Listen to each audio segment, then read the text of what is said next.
Hi, my name is Jana and I'm a yoga for scoliosis teacher and I am a health coach as well. Now, as I went through my own journey with chronic back pain, with gut issues, skin issues, mindset issues, I read a lot of books. I really like to read and like to learn. So then why not share with you some of the books that helped me shortly, why they helped me, and maybe they can bring you some inspiration for what to read next for you. There are also some very personal choices because of the person that I am. So just see if there's any of these that you feel like picking up somewhere. Okay, I have my Goodreads list down here just to make sure I'm mentioning everything, because there's so many books that I read that I just want to scroll through them, because I'm just starting off with The Power of Now by Eckhart Tolle.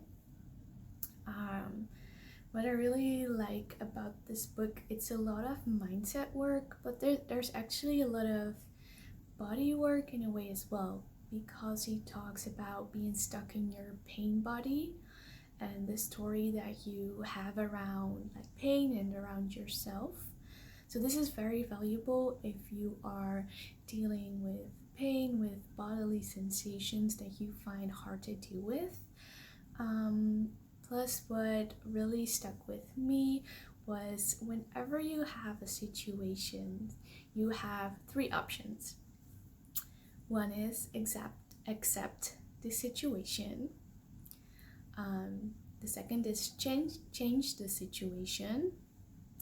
And the third is remove yourself from the situation. So not all of these are always possible. So how I use this is to tune in, like what is this situation like, and what could I do? Is it about just accepting because I cannot change it at this point in time? Maybe at some point in time it will. Can I remove myself from the situation? Well, if you're dealing with your body, you cannot remove yourself from your body. So it's sort of trying to figure out, strategize, what situation am I in and what can I do right now, and then just leave it at that, like accept the situation as it is, and then move from there. So that is the main takeaway that I got from that book. If you ever get the audio book, it's very soothing and meditative. So that's also a nice one if you don't really like to read but you like to listen. Yeah, so that's a great one to start with. I think I even read this one before I got into my chronic pain and all, but it was when I just started my spiritual journey and mindset work. I started that actually way before I got in all my scoliosis and other health conditions, I guess. So let me see what is next. Okay, I'm first gonna do this one. I'm first gonna talk about mind over medicine. In this book, especially if you like science, and if you like a little bit more about certain research and how it is being framed, or how there are certain control groups to show how we sort of deal with our healing in a way, I guess you can name it. Yeah.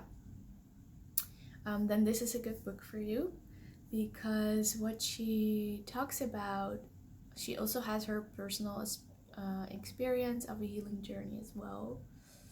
I think there are two things that stood out for me that I still remember. One is the nocebo and the placebo effect. So you probably know the placebo effect, that when you believe a pill will do something for you, it will do it just because you believe it, not because it actually does that, but it's because of your belief. they've tested this as well, just a placebo effect, just giving people just some sugar or just a water supplement with nothing in it. And then they still heal a certain issue, but they didn't really get the medicine, but it was because they believed they got it. But now there's also the nocebo effect, which basically means if you believe it won't work for you, it won't work for you. So even if you would get certain medicine that should work, and your belief system is constantly like, this won't work for me, it won't work for you. So the way you go into any treatment, any type of specialist, if you feel like this won't work for me, or I don't feel this person can help me. So it's both like looking at yourself, like, am I just not trusting, or do I want to work on believing in them, or is there just not this click between me and them, and do I need to find someone else that I do believe in, right? So this is how we see how important mindset is for your healing journey and what you believe in. The other thing that I remember from this book is that she said, if you can ever find one case of someone in your situation that has healed themselves, then it is also possible for you. And I love this, that there are so many possibilities, there's hope, and we just need to find that hope for us to be on this healing journey, that it is possible to find a certain type of healing for yourself. It might not be like perfect or the way you imagine it like to be normal in a way, but it will be the best version of you, and that's the most important. So yeah, give this one a read. She has some tools and steps as well for getting your mind over medicine, and yeah, she brings a lot of scientific proof that you can heal yourself. So give that a try. Okay, another one that was more personal to me is called Quiet. The Power of Introverts in a World That Can't Stop Talking. So for me, I am like a highly sensitive person, and I'm an introvert.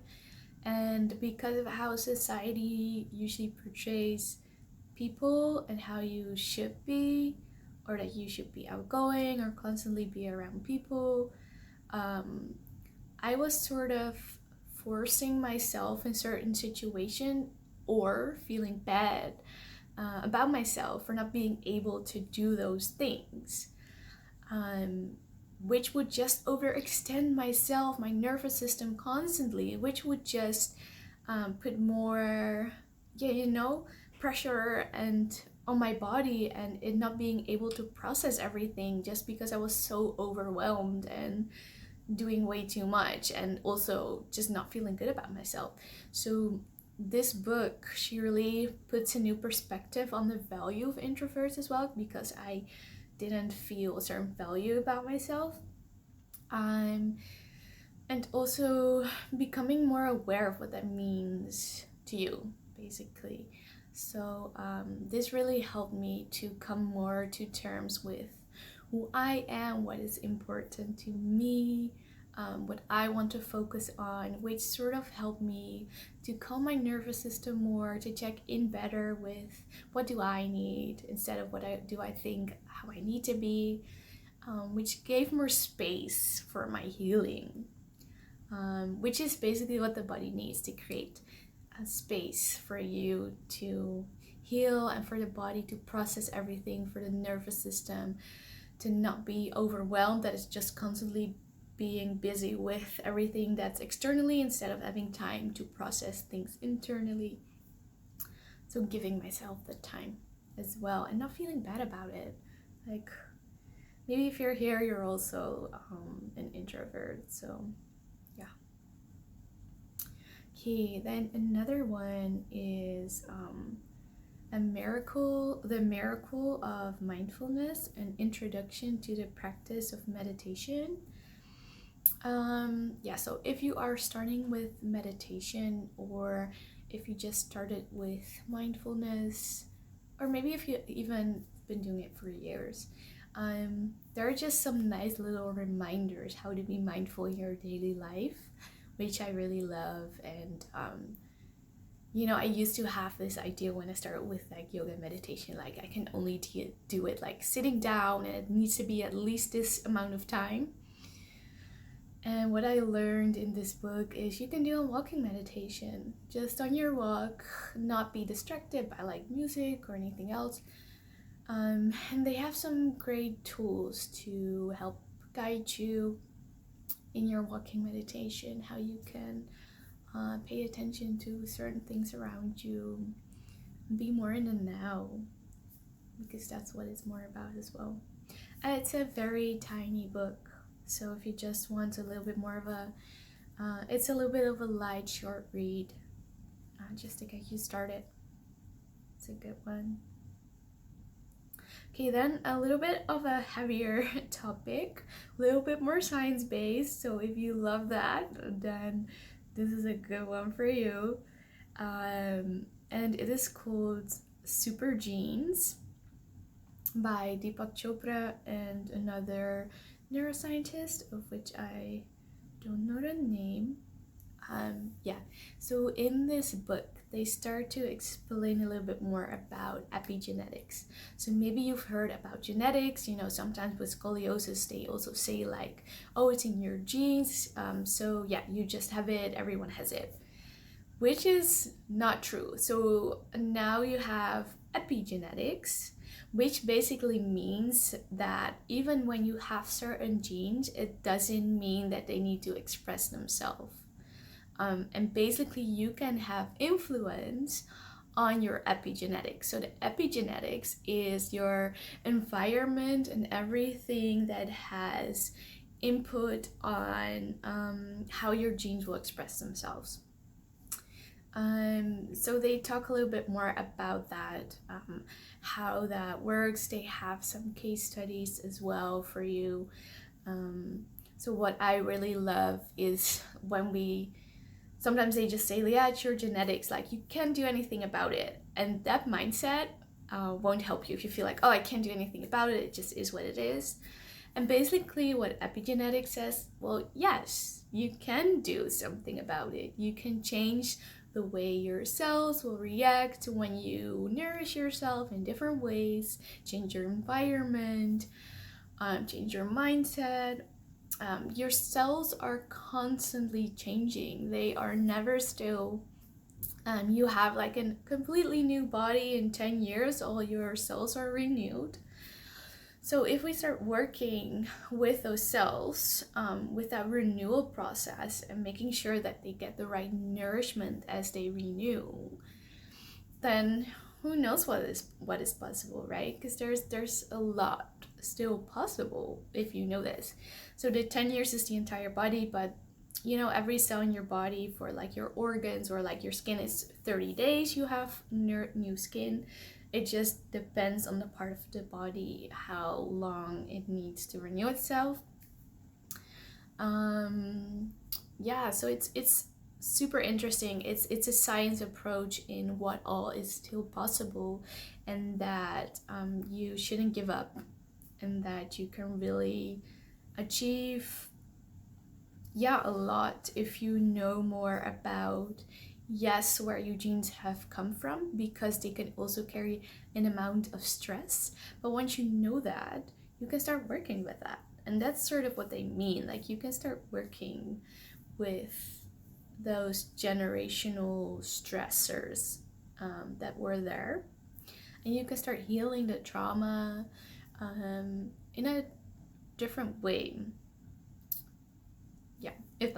I hope I explained it okay. If not, and if you're interested and you feel like, oh, this sounds interesting, just check out the book. They explain it way better than I do, so I just wanted to explain what I got out of it. And I really loved it because I love spirituality, and I think it's very valuable, but it's also always good to look a little bit more at the science part of it. And a lot of the times they really interweave each other. And there's more science as well out there about spirituality and the power of the mind and meditation than you might have heard of, because it's not very mainstream. You don't hear about it often, but it is definitely there. So yeah, you just need to find your sources. And so I hope you have something that you can find something beneficial in these book tips. If it may have given you some new perspective, some new curiosity, but it's because that is sort of at the core of healing, is your curiosity to your own body, your mind, and how it all reacts to everything around us. So yeah, thank you for listening, and I'll see you in the next video.